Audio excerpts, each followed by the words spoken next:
Welcome to Raw Image Society, tips and photo sites from Silicon Valley.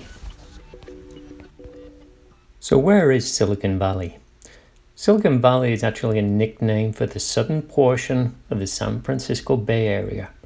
The valley in its name refers to Santa Clara Valley in Santa Clara County, which includes the city of San Jose. Recently, the region's expanded north into San Mateo County and also southern portions of the East Bay in Alameda County. And this tour will take us into both of these areas. As you can see from the map, this is a 2-hour drive, so it can comfortably cover it in one day. And in this, we'll visit 9 locations from its origins to some of the world leaders in high tech. Now, I should say this tour is not the most photogenic tour. Although there are some great opportunities along the way, it's more to see some of those companies whose names we see and hear on a daily basis. So let's start the tour.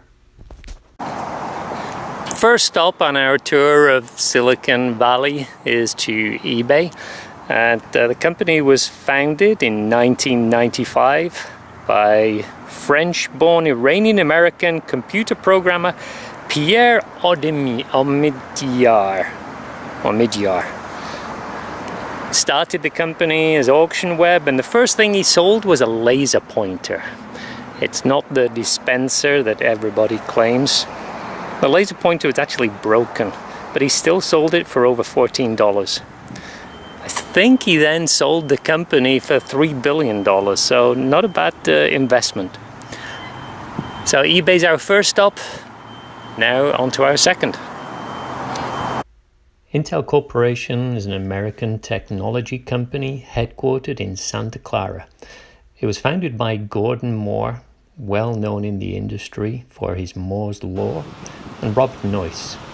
And for many years it was the world's largest semiconductor company, but recently has fallen into second based on revenue after being overtaken by Samsung.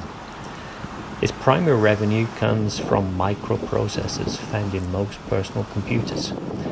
Intel supplies processors for most computer system manufacturers such as Apple, Lenovo, HP, and Dell. In fact, over 3/4 of PCs in the market are driven by an Intel processor. A visit to Intel should also include a visit to their museum, where you'll get the background not only to Intel, but to the industry in itself. That's well worth a stop. Next up on our tour is a visit to Tesla and their car manufacturing location in Fremont. Now, this is not their headquarters. Their headquarters is actually in Palo Alto. And Tesla actually does manufacture more than cars. They are involved in energy storage and solar panel, but they're mostly known for their electric cars. The company was founded in 2003. Their first vehicle was the Roadster, which was released in 2008. But I think the car that most of us have seen, the Model S, is the one that really has brought Tesla to world recognition. And they've sold over 150,000 of these vehicles now. And recently they released the Model 3, and just shortly after announcing it, they'd already filled their order books with 325,000 units, with potential sales over $14 billion. So this is a company that's doing extremely well. So after crossing the Dumbarton Bridge, we get to Facebook. So for a company that encourages the community spirit, I have to say that when you visit Facebook, you're not going to get that feeling. You get the feeling that you're not welcome. And this thumbs up site that's at the entrance to Facebook is really the only location where they seem to encourage visitors. Everywhere else, you get the feeling you're really not welcome. So Facebook, I give you the thumbs down. So Oracle is maybe a company you're less familiar with. They're mostly involved in industrial and the business side of the business. But in 2015, they were the second largest developer of software after Microsoft. So they really are a key component in the overall technology field. Now, leaving the company details aside, as you can see from the photographs, their headquarters is really a very aesthetic building and absolutely is one that you should add to your circuit. It's very easy to find if you're heading north on the 101. You can't fail to miss it. The next point on our tour is the birthplace of Silicon Valley. Yes, it's in this garage back in 1938 that Bill Hewlett and Dave Packard, thanks to a $538 investment, started manufacturing oscillators. And Disney was one of their first customers for the Fantasia movie. From that, HP was created, and today we have the multi-billion-dollar company that's known for its printers, computers. Other than the garage, there's really nothing else to see here, but it's well worth a visit just to say you've seen the birthplace of Silicon Valley. So from the humble beginnings of Hewlett-Packard, we now get to the new corporate headquarters for HP Inc., not to be confused with Hewlett-Packard Enterprises. So recently, the two entities separated. HP is the entity that we most know for computers and printers. Hewlett-Packard is more of a enterprise and business systems company. So you'll find this location, the headquarters for HP Inc., on Page Mill Road, not too far from their small garage.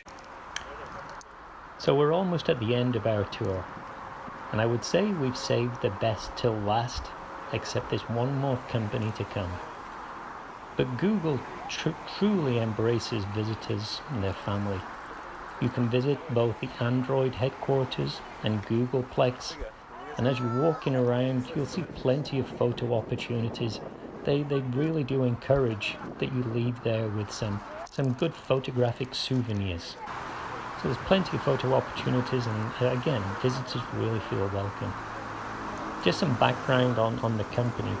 So Google was created in 1996 as a research project at Stanford University by the founders.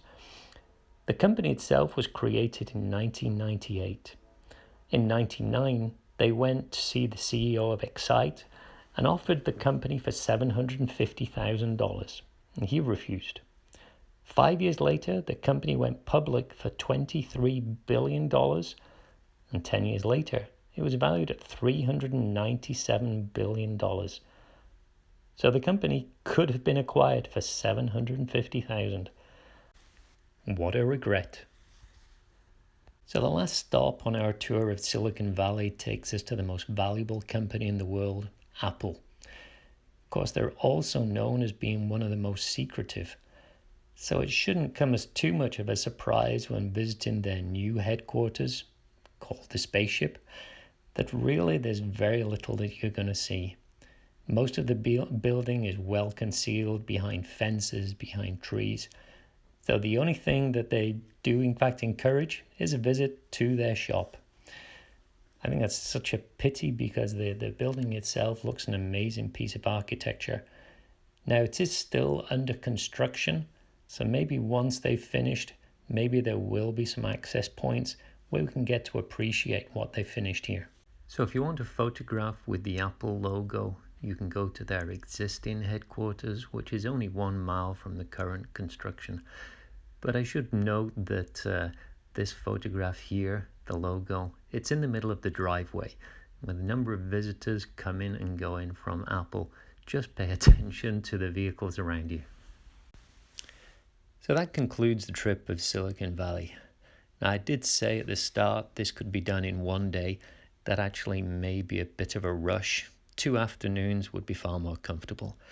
Now, I would appreciate any feedback. What could be added? Or what would you say could be omitted? If you find this beneficial, please give me a thumbs up on this. If you want the exact locations for all these various sites, please go to the website, rawimagesociety.com. And if you want the map for the tour that I've completed, just email me. The details are on the screen now, and I'll be happy to send you the map. Okay, thanks for watching.